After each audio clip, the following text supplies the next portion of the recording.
नमस्कार, मी पंजाब डक. आज आहे 19 मे 2025.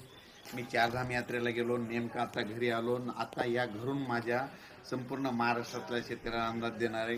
राज्यातल्या सर्व शेतकऱ्याला सांगू इच्छितो की राज्यामध्ये आता उद्या म्हणजे आज 20 मे पासून ते 25 मे मुसळधार पाऊस पडणार आहे. ठिकठिकाणी भाग बदलत मुसळधार पाऊस पडणार आहे. वडी नाले वाहणारा पाऊस असणार आहे.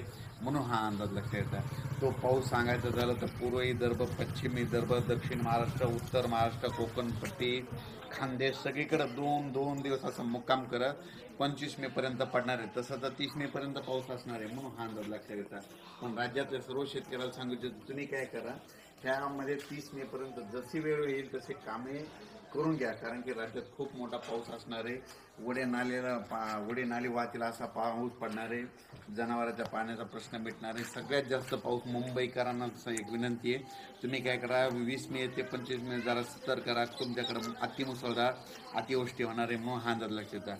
पुण्यावाल्यानं देखील हा अंदाज लक्षात येतात. तसेच कोल्हापूरवाल्यानं, सातारावाल्याने, कोकणपट्टीवाल्यानं देखील हा अंदाज लक्षात येतात. कारण की कोकणपट्टी, पुणे, नाशिक, मुंबई, उत्तर महाराष्ट्र खूप मुसळधार पाऊस पडणार आहे. अतिमुसळधार राहणार आहे. म्हणून हा अंदाज लक्षात येतो. कोकणात तर अतिमुसळधार पाऊस असणार आहे. म्हणून हे लक्षात येतं.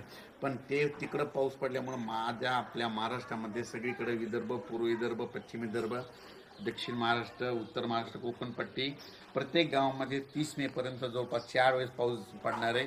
आणि जमिनीमध्ये चांगली 1 फूट ओल जाणार आहे. म्हणून हा अंदाज लक्षात माझी मी आता येत असताना बघितलं की शेतकऱ्याची कामं तशीच राहिलेली. म्हणून सर्वांना विनंती की तुम्ही काय करा, तुम्ही तुमची शेतीची कामे करून घ्या. पावसाचं काम करतो आपण, आपलं कामं करायचं, आपण आपलं करायचं. कारण की त्याच्यानंतर परत याच्या पाठीमागून परत मान्सून येणार आहे. आणि ओल खूप असल्यामुळं लगेच पेरणी केल्याच्यानंतर यावेळी वर्षी खूप चांगलं वातावरण राहणार आहे. म्हणून हा अंदाज लक्षात. अचानक वातावरणात बदल झाला तर उद्या एक मेसेज दिलेला आहे. पण परत एक मुंबईकरांना सांगू इच्छितो की तुमच्या मुंबईचं जनजीवन विस्कळीत होणार आहे. कारण की 20 मे ते 25 मे खूप पाऊस पडणार आहे. पुण्याकडे पडणार आहे.